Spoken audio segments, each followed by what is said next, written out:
அனைவருக்கும் வணக்க மக்களே. சற்றுமுன் கிடைத்த ஒரு முக்கிய அப்டேட் தான் பார்க்க போகிறோம். அது என்னென்னு பார்த்தீங்கன்னா, பெட்ரோலில் லிட்டருக்கு ரூபாய் 18ம், டீசலில் ரூபாய் 35ம் எண்ணெய் விற்பனையில் அரசுக்கு இழப்பு ஏற்படுறதா சொல்லியிருக்காங்க. இதனால் பெட்ரோல் டீசலுடைய விலை ஏற்றம் இருக்குமா? இது என்ன ஒரு பாதிப்பை கொடுக்க போகுது? தமிழகத்தில் குறிப்பாக இந்தியா முழுவதும் என்ன ஒரு பாதிப்பு ஏற்படுத்த போதும் எந்த செய்திகளை பிரீஃபாக மட்டும் சுருக்கமாக பார்க்க போகிற பக்கங்களே. ஸோ இது போன்ற பார்த்தீங்கன்னா டீசல் மற்றும் பெட்ரோலுடைய மத்திய அரசுடைய ஸ்கீம் பற்றிய தகவல்களை உடனுக்குடன் துல்லியமாக தெரிஞ்சுக்க முடியும்னா மறக்காமல் நம்மளோட சேனலை சப்ஸ்கிரைப் பண்ணி வச்சுக்கோங்க. பக்கத்தில் இருக்க பெல் ஐக்கனை கிளிக் பண்ணி ஆல் டிக் பண்ணிக்கோங்க.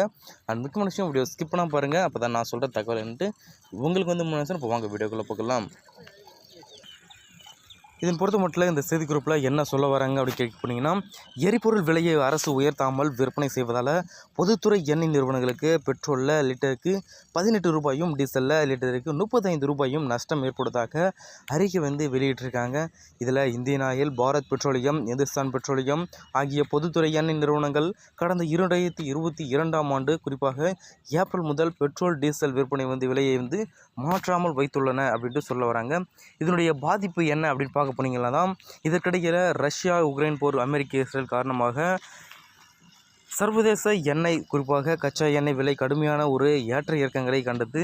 ஒரு கட்டத்தில் கச்சா எண்ணெயுடைய விலை பார்த்தா $120 வரை உயர்ந்தது. தற்போது கூட அதனுடைய தாக்கம் தொடர்கிறது.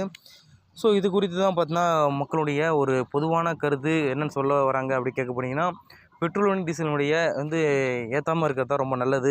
ஸோ நீங்கள் ஏற்றிட்டால் எங்களுக்கு கொஞ்சம் கடும் கஷ்டம் ஏற்படும் அப்படின்ட்டும் மக்களுடைய கருத்தாக நம்ம வெளிவைக்கிறோம். ஸோ ஆனால் இவங்க பார்த்திங்கன்னா அதனுடைய விலை மாற்றத்தை எதுவும் ஏற்றவில்லை. இதனால் பெரும் மக்களிடையே ஒரு பேரதிர்ச்சி ஏற்படுத்தியதாகவும் வெளியிட்டிருக்காங்க ஒரு தகவலாக பார்க்குறோம்.